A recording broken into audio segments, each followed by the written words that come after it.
चंचल मन को शांत करना बहुत जरूरी होता है, क्योंकि अशांत मन में कई सवाल होते हैं और यह इधर उधर भटक सकता है। गौतम बुद्ध मन को शांत करने के आयामों के बारे में बताते हैं। हम सभी जानते हैं कि व्यक्ति का मन बहुत चंचल होता है। यही कारण है कि मन अशांत रहता है और कई तरह के सवालों का जन्म भी अशांत मन के कारण ही होता है। यदि आप जीवन में शांति चाहते हैं तो इसके लिए जरूरी है मन को शांत करना। लेकिन मन को शांत कैसे किया जाए? गौतम बुद्ध से जुड़ी इस कहानी के माध्यम से आप जान सकते हैं कि मन को शांत करने का क्या तरीका है। इसमें भगवान गौतम बुद्ध द्वारा मन को शांत करने के आयामों के बारे में बताया गया है। जानते हैं इस कहानी के बारे में, जिससे आपका जीवन बदल जाएगा। एक बार एक लड़का गौतम बुद्ध के पास जाकर कहता है, मेरे जीवन में बहुत अशांति है, कृपा करके आप मेरा मार्गदर्शन कीजिए, जिससे कि मैं इस अशांति से छुटकारा पा सकूं। गौतम बुद्ध लड़के से जीवन की अशांति का कारण पूछते हैं। लड़का उत्तर देता है, अत्यधिक विचारों के कारण मेरे भीतर बहुत सारे विचार आते हैं, जिससे मेरा मन अशांत रहता है।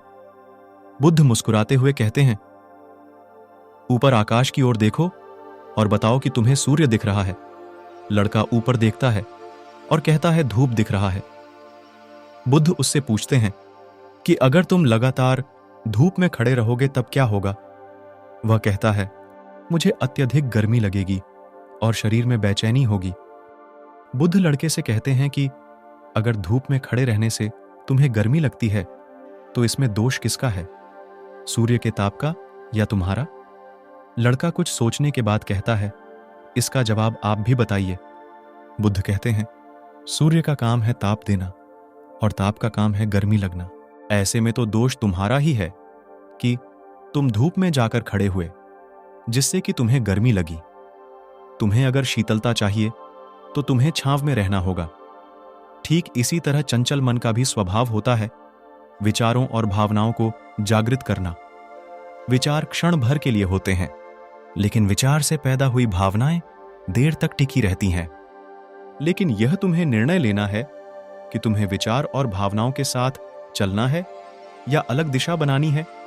बुद्ध कहते हैं, मन को शांत करने के लिए तन के आयाम पर काम करना सबसे आसान तरीका है। शरीर के स्तर पर हमारी कर्मेंद्रियां और ज्ञानेंद्रियां हैं। कर्मेंद्रियां कर्म और ज्ञानेंद्रियां ज्ञान से जुड़ी होती हैं। इससे हम अपनी संवेदनशीलता को बढ़ा सकते हैं, यानी हम जो भी काम करें उसे आनंद के साथ करें। मन के आयाम से हटकर तन के आयाम पर जाने से ही तुम्हारा चित्त शांत होगा। ऐसा करने से तुम मन के आयाम से हटकर शरीर के आयाम पर आ जाओगे, ठीक उसी तरह जैसे तुम धूप से हटकर छांव में आ सकते थे। मन के आयाम से हटने पर तुम्हारी जागरूकता तन पर आ जाएगी।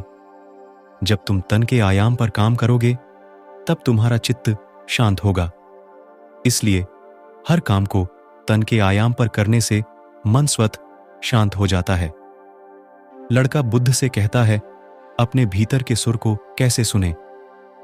बुद्ध कहते हैं, किसी शांत स्थान पर रहकर जहां शांति हो, तब अपनी आंखें बंद करो और मन के भीतर चल रहे शोर से हटकर भीतर के सुर को सुनने की कोशिश करो। सुर निरंतर चलता रहता है, लेकिन बाहर के शोर के कारण तुम अपने मन के भीतर चल रहे सुर को नहीं सुन पाते हो।